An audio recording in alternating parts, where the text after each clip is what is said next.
Welcome back for another deep dive. Today we're going to try to tackle a pretty heavy topic, but an incredibly important one, addiction. And you sent over some really, really fascinating material, especially excerpts from In the Realm of Hungry Ghosts by Dr. Gabor Mate. Now, we all know the kind of like drugs are bad message, but this deep dive seems to go way beyond that. It does. Dr. Mate really kind of pushes us to look beyond those simplistic and often moralistic views of addiction and really explore those deeper forces that are at play. Okay, so let's unpack this. The book's title itself, In the Realm of Hungry Ghosts, is pretty striking. So what's the connection to addiction? Well, it's a really powerful metaphor. It comes from Buddhist teachings, and it depicts this realm where these beings called hungry ghosts are driven by insatiable craving, and they have these tiny mouths and these huge empty bellies, always searching, never satisfied. Oh, I see. So how does this relate to like the human experience of addiction then? Well, Dr. Mate uses that imagery to illustrate how addiction is about more than just a physical dependence on a substance. It speaks to a deeper emptiness, a void that addicts try to fill, Right. but the relief is always temporary. Because they're always chasing that feeling or that fix, but never quite reaching it. Yeah. But Dr. Matei doesn't just stay in that theoretical realm, right? He takes us right into the heart of addiction to Vancouver's downtown east side. He does, yeah. He introduces us to the Portland Hotel. It's a place that provides support and housing to people who are struggling with addiction. Hmm. But what makes it unique is its philosophy. Its acceptance, meeting people where they are without judgment. That's a far cry from the tough love or Yeah. just say no approaches that we often hear about. Exactly. Yeah. And through the stories of the residents, we see the human faces of addiction. We meet Eva, who finds solace in street theater, Madeline, who's grappling with immense pain and trauma, and Stan, a native man who's battling the cycle of addiction that has plagued his community for generations. Yeah. Their stories really do paint a very different picture than those stereotypes we often see in the media, right? It's not just these faceless addicts, but real people with these complex lives and histories. Yeah. But if addiction is about more than just a craving for a substance, what is really going on beneath the surface? Well, Dr. Mate argues that addiction is often a way of coping with emotional pain, trauma, or just a deep sense of emptiness. Well- And he has a quote from one of his patients that really drives this point home. Okay. He says, "The reason I do drugs is so I don't feel the thanking feelings I feel when I don't do drugs." Wow, that's raw. Yeah. Yeah, it really highlights how desperate that need for escape can be. Yeah. Does he give any specific examples of how this actually plays out in people's lives? He does. He shares the story of Nick, whose addiction really stemmed from years of emotional abuse from his father. And, it illustrates how childhood trauma can create these really deep, unhealed wounds that make someone much more susceptible to addiction. Right. They're essentially trying to numb the pain. So it's almost like self-medicating, but with incredibly destructive substances and behaviors. Exactly. And, it's not just about past trauma. Dr. Mate talks about how many addicts are actually trying to cope with underlying mental health issues like depression, anxiety, or even PTSD. Right. And drugs offer them that temporary escape from those overwhelming feelings. But wouldn't this then suggest that treating addiction goes way beyond just getting someone off drugs? Like, it sounds like we need to address that underlying pain, Yeah. the trauma, and the mental health issues too, right? That's precisely Dr. Mate's point, and it really challenges that conventional view of addiction as, a simple choice or a moral failing. It begs the question, Yeah. if we only focus on the drugs, are we even addressing the real problem? Yeah. It's like treating the symptom without addressing that underlying Yeah. cause. Now, you mentioned earlier that drugs offer an escape, but what is it about drugs specifically that provides that relief? Like, what's the appeal? Well, to understand that, I think we have to kind of step into the shoes of the addict. Dr. Mate shares the story of Hal, who, despite facing some serious health problems, can't stop injecting speed. And then we also meet Alvin, who describes that, very fleeting high of cocaine as similar to an orgasm. Wow. That's a pretty intense comparison. Yeah. But I guess it speaks to how powerful those feelings of escape and reward can be, even if they're fleeting and ultimately harmful. Exactly. Dr. Mate suggests that for people whose lives are just filled with pain and stress and a lack of meaning, drugs offer a way to make that pain bearable, a way to feel alive, even if it's just for a little while. So it's not necessarily about seeking pleasure, but more about escaping pain, right? Yeah. This brings up another question. Why are some people more drawn to these escapes than others? Yeah. Is there something that makes certain individuals more vulnerable to addiction? Yeah. That's where Dr. Matei's exploration of childhood trauma and its impact on the brain comes in. Okay. He argues that traumatic experiences, particularly in early childhood, can actually alter brain development. It can actually make someone more susceptible to addiction later in life. Hold on, you're saying that childhood trauma can actually rewire the brain to make you more prone to addiction. That's heavy stuff. It is. And he shares some really heartbreaking stories like that of Aubrey, who spent his childhood being shuffled between foster homes and experienced constant neglect and felt deeply unwanted. And these kinds of experiences can disrupt the brain's reward system, making it crave those intense hits of dopamine, the Right. feel-good neurotransmitter. So because they've been deprived of that consistent nurturing care, their brains are essentially trying to make up for it by seeking out those dopamine rushes, even if it's through harmful means. Right. That's such a tragic cycle. It is. And Dr. Matei uses the concept of neural Darwinism to explain this. Essentially, early experiences shape the brain's wiring. So if a child grows up in a very chaotic or abusive environment, the brain adapts to survive. Right. But those adaptations can have long-term consequences. So it sounds like these individuals are almost set up for a struggle with addiction through no fault of their own. Yeah. But isn't that a bit deterministic? Are we saying that if you experience trauma, you're destined to become an addict? Not necessarily. Dr. Matei makes it clear that it's not that simple. Okay. It's not about destiny, it's about vulnerability. Okay. So trauma creates a vulnerability, a predisposition, but it doesn't guarantee addiction. Okay. There are many other factors at play, including genetics, social environment, and even chance encounters. So it's more nuanced than just cause and effect, right? Yeah. It's about understanding that complex interplay of biology, experience, and environment. Exactly. And recognizing this complexity is crucial if we want to move beyond those simplistic notions of blame and develop more effective approaches to prevention and treatment. Yeah, definitely. We're going to have to leave it there for now. But we will be back to delve deeper into In the Realm of Hungry Ghosts after the break. So it sounds like we really need to challenge that whole narrative of drugs are the problem, right? If trauma and these underlying vulnerabilities are so central, shouldn't we be focusing more on addressing those root causes? Absolutely. And Dr. Matei does just that. He debunks this whole myth of a singular addiction gene that preordains people to a life of substance abuse. You know, sure, genetics play a role, but it's not a life sentence. So you're saying that addiction isn't purely genetic, that someone's environment can actually influence their likelihood of developing an addiction. Exactly. Dr. Matei uses a great analogy to illustrate this point.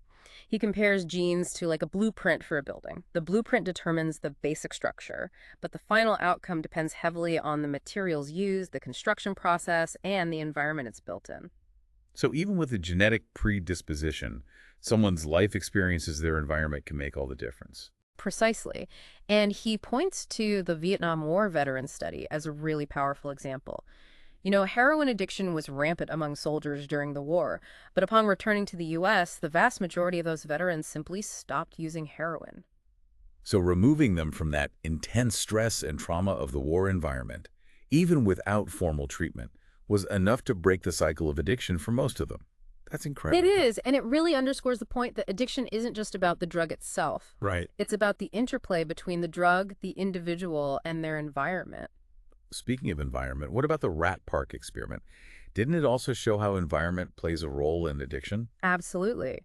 Bruce Alexander's rat park experiment showed that rats in an enriched environment with social interactions, stimulating activities, and plenty of space were far less likely to self-administer drugs compared to rats that were isolated in cages. Yeah. It's like saying that addiction thrives in environments of deprivation, isolation, and lack of purpose. If we connect this back to the stories of the people living in the downtown east side, do you think there's a correlation there? Like, could these individuals be more susceptible to addiction because of the challenging environment that they live in? Well, it's certainly a possibility. Dr. Matei highlights how poverty, social isolation, lack of opportunity, and constant exposure to trauma can really create a breeding ground for addiction. It's not about blaming the environment, but about understanding how these factors can create that vulnerability. Okay, so this is like a far more nuanced view of addiction than the just say no and drugs are bad messages we often hear. But if we acknowledge this complexity, if we recognize that it's not just about willpower or making better choices, how does that actually change our approach to the problem? Well, it challenges us to rethink the entire paradigm of how we deal with addiction, especially the so-called war on drugs. Dr. Matei argues that it's a failed approach, one that focuses on punishment rather than healing. But don't we need laws to deter drug use? Isn't that the whole point of the war on drugs? To discourage people from using these harmful substances? On the surface, yes, but Dr. Matei presents a really compelling case that criminalizing addiction has actually exacerbated the problem. It's led to, increased crime, overcrowded prisons, and this deepening cycle of stigma and shame. So instead of helping people get the treatment that they need, it's pushing them further into the shadows and making it harder to seek help. Precisely, and he points to those unintended consequences, like the fact that people with criminal records often face barriers to employment, housing, and education, which further perpetuates that cycle of poverty and addiction. It sounds like we're creating a system that actually punishes people for a condition that often stems from trauma, mental health issues, and societal inequalities. That's the argument that Dr. Matei is making. He suggests that we need a complete overhaul of our approach, moving away from punishment and towards a more compassionate, humane, and evidence-based model. So if not the war on drugs, then what? What kind of alternatives does he propose? Yeah. Well, he advocates for a multifaceted approach that emphasizes decriminalization, harm reduction, and investment in prevention and treatment programs that address those root causes of addiction. Decriminalization. That sounds pretty radical. Wouldn't that just lead to more drug use? Well, Dr. Matei argues the opposite, actually. Okay. He points to Portugal, which decriminalized all drugs in 2001 and saw a significant decrease in drug-related deaths, HIV infection rates, and overall drug use. They actually shifted resources away from law enforcement and towards public health initiatives, focusing on treatment, harm reduction, and social reintegration. So by treating drug use as a health issue rather than a criminal one, they actually saw better outcomes. That's the evidence. It challenges the assumption that criminal penalties are the most effective way to address drug use. Okay. What about this harm reduction approach? Yeah. It's something I've heard a lot about, but I'm not entirely clear on how it works in practice. Well, harm reduction is about minimizing the negative consequences associated with drug use without necessarily requiring abstinence. It recognizes that not everyone is ready or able to quit completely, and it focuses on practical steps to reduce harm. Could you give some concrete examples of harm reduction strategies? Sure. Think of things like needle exchange programs to prevent the spread of HIV and hepatitis C, supervised injection sites to reduce overdoses and provide a point of contact with healthcare professionals, or opioid substitution therapy, like with methadone or buprenorphine, to help stabilize people's lives and reduce cravings. I can see how that might be controversial, especially for those who believe that abstinence is the only solution. Isn't it just enabling drug use? That's a very common criticism, but Dr. Matei argues that harm reduction isn't about condoning drug use. It's about acknowledging the reality of addiction and taking steps to reduce the damage it can cause to individuals and communities. So it's about meeting people where they are, providing support and resources, even if they're not ready to quit completely. But how does that actually help people recover from addiction? Well, harm reduction can serve as a bridge to treatment. By providing a safe and supportive environment, harm reduction programs can build trust and connect people with resources they might not otherwise access. So instead of pushing them away, we're creating a pathway back to health and well-being. Exactly. It's about recognizing that recovery is a process, not a single event. Mhm. And for many people, harm reduction can be an essential step in that journey. It's interesting how this approach aligns with Dr. Matei's emphasis on trauma-informed care, right? By creating that safe and non-judgmental environment, you're essentially addressing that trauma that often underlies addiction. Exactly. And he highlights how traditional approaches to addiction treatment, with their emphasis on confrontation and punishment, can actually re-traumatize individuals and make it harder for them to engage in the process of healing. Yeah.